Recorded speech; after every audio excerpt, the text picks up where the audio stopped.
Exodus chapter 32 to chapter 33.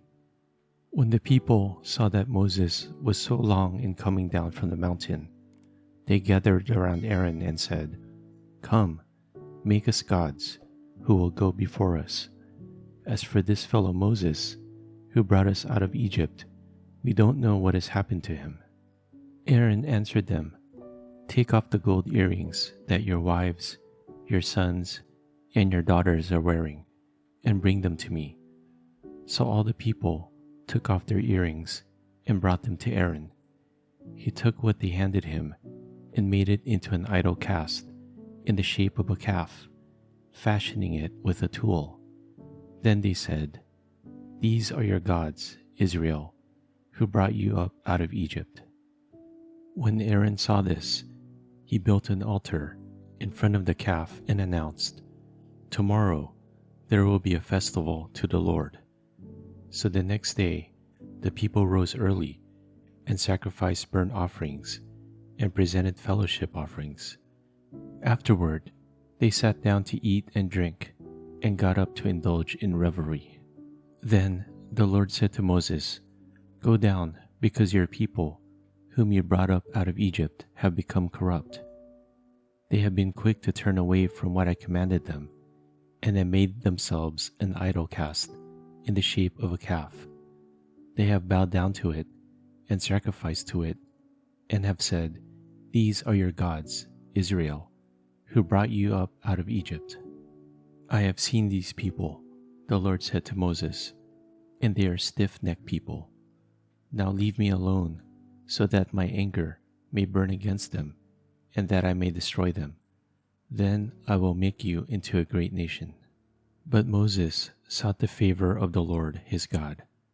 "Lord," he said, "why should your anger burn against your people, whom you brought out of Egypt with great power and a mighty hand? Why should the Egyptians say, 'It was with evil intent that he brought them out, to kill them in the mountains, and to wipe them off the face of the earth'? Turn from your fierce anger, relent, and do not bring disaster on your people. Remember your servants Abraham, Isaac, and Israel, to whom you swore by your own self, 'I will make your descendants as numerous as the stars in the sky, and I will give your descendants all this land I promised them, and it will be their inheritance forever.' Then the Lord relented and did not bring on his people the disaster he had threatened. Moses turned and went down the mountain with the 2 tablets of the covenant law in his hands. They were inscribed on both sides, front and back. The tablets were the work of God. The writing was the writing of God, engraved on the tablets. When Joshua heard the noise of the people shouting, he said to Moses, "This is the sound of war in the camp." Moses replied, "It is not the sound of victory. It is not the sound of defeat. It is the sound of singing that I hear." When Moses approached the camp and saw the calf and the dancing, his anger burned, and he threw the tablets out of his hands, breaking them to pieces at the foot of the mountain. And he took the calf the people had made and burned it in the fire. Then he ground it to powder, scattered it on the water, and made the Israelites drink it. He said to Aaron, "What did these people do to you, that you led them into such great sin?" "Do not be angry, my lord," Aaron answered. "You know how prone these people are to evil. They said to me, 'Make us gods who will go before us.' As for this fellow Moses who brought us out of Egypt, we don't know what has happened to him." So I told them, "Whoever has any gold jewelry, take it off." Then they gave me the gold, and I threw it into the fire, and out came this calf. Moses saw that the people were running wild, and that Aaron had let them get out of control, and so become a laughingstock to their enemies. So he stood at the entrance to the camp and said, "Whoever is for the Lord, come to me." And all the Levites rallied to him. Then he said to them, "This is what the Lord, the God of Israel says, Each man strap a sword to his side. Go back and forth through the camp, from one end to the other, each killing his brother and friend and neighbor." The Levites did as Moses commanded, and that day about 3,000 of the people died. Then Moses said, "You have been set apart to the Lord today, for you were against your own sons and brothers, and he has blessed you this day." The next day Moses said to the people, "You have committed a great sin, but now I will go up to the Lord. Perhaps I can make atonement for your sin." So Moses went back to the Lord and said, "Oh, what a great sin these people have committed. They have made themselves gods of gold. But now, please forgive their sin.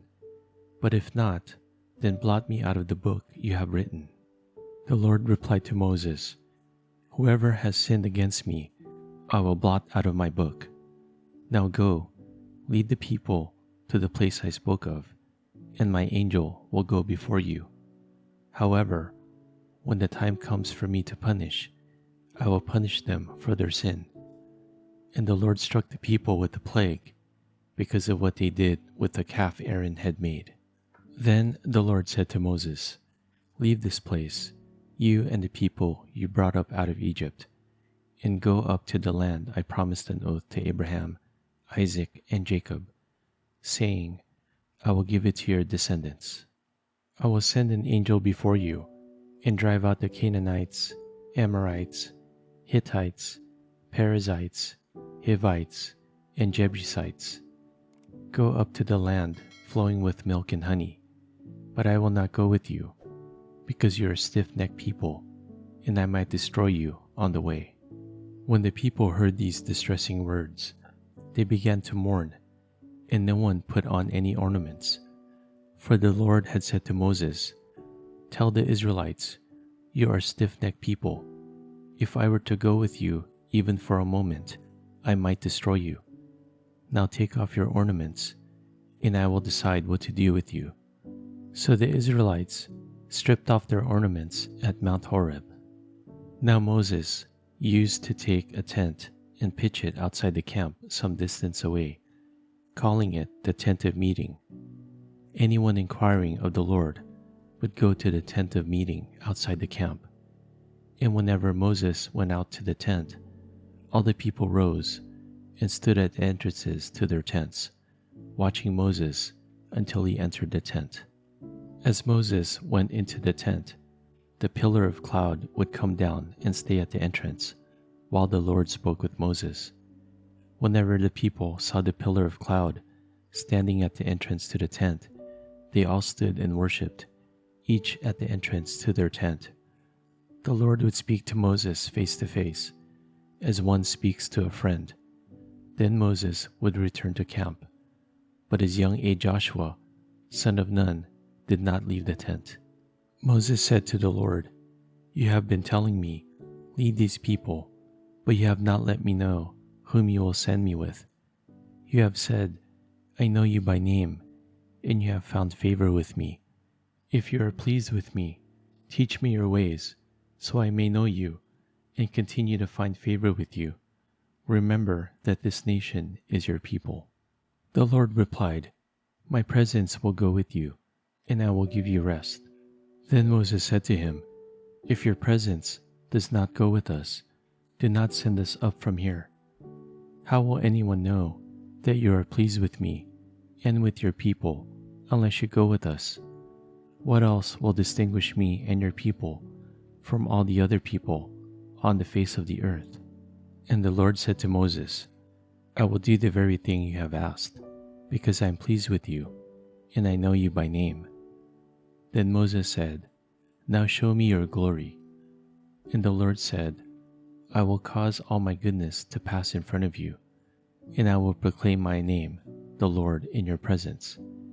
I will have mercy on whom I will have mercy, and I will have compassion on whom I will have compassion."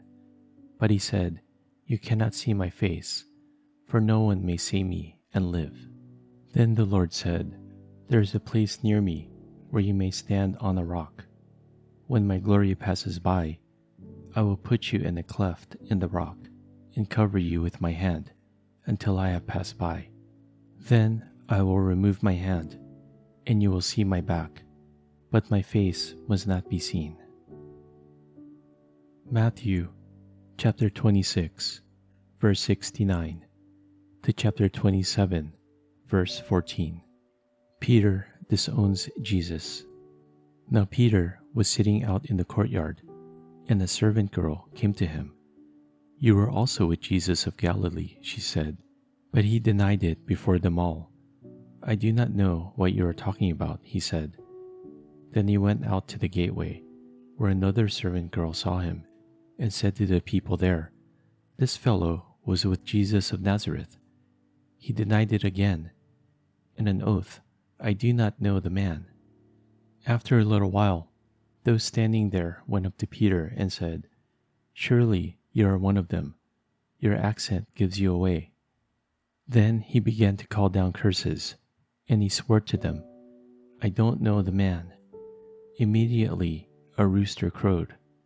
Then Peter remembered the word Jesus had spoken, "Before the rooster crows, you will disown me 3 times." And he went outside and wept bitterly. Judas hangs himself. Early in the morning, all the chief priests and the elders of the people made their plans how to have Jesus executed. So they bound him, led him away, and handed him over to Pilate the governor. When Judas, who had betrayed him, saw that Jesus was condemned, he was seized with remorse and returned the 30 pieces of silver to the chief priests and the elders. "I have sinned," he said, "for I have betrayed innocent blood." "What is that to us?" they replied. "That's your responsibility." So Judas threw the money into the temple and left. Then he went away and hanged himself. The chief priest picked up the coins and said, "It is against the law to put this into the treasury, since it's blood money." So they decided to use the money to buy the potter's field as a burial place for foreigners. That is why it has been called the Field of Blood to this day. Then what was spoken by Jeremiah the prophet was fulfilled. They took the 30 pieces of silver, the price set on him by the people of Israel, and they used them to buy the potter's field, as the Lord commanded me. Jesus before Pilate. Meanwhile, Jesus stood before the governor, and the governor asked him, "Are you the king of the Jews?" "You have said so," Jesus replied. When he was accused by the chief priests and the elders, he gave no answer. Then Pilate asked him, "Don't you hear the testimony they are bringing against you?" But Jesus made no reply, not even to a single charge, to the great amazement of the governor. Psalm chapter 33, verse 1 to 11. Sing joyfully to the Lord, you righteous. It is fitting for the upright to praise him. Praise the Lord with the harp. Make music to him on the 10-stringed lyre. Sing to him a new song. Play skillfully and shout for joy. For the word of the Lord is right and true. He is faithful in all he does. The Lord loves righteousness and justice. The earth is full of his unfailing love. By the word of the Lord the heavens were made, their starry host by the breath of his mouth. He gathers the waters of the sea into jars. He puts the deep into storehouses. Let all the earth fear the Lord. Let all the people of the world revere him. For he spoke, and it came to be. He commanded, and it stood firm. The Lord foils the plans of the nations. He thwarts the purposes of the peoples. But the plans of the Lord stand firm forever, the purposes of his heart through all generations. Proverbs chapter 8, verse 33 to 36. Listen to my instruction and be wise. Do not disregard it. Blessed are those who listen to me, watching daily at my doors, waiting at my doorway. For those who find me will find life and receive favor from the Lord. But those who fail to find me harm themselves. All who hate me love death.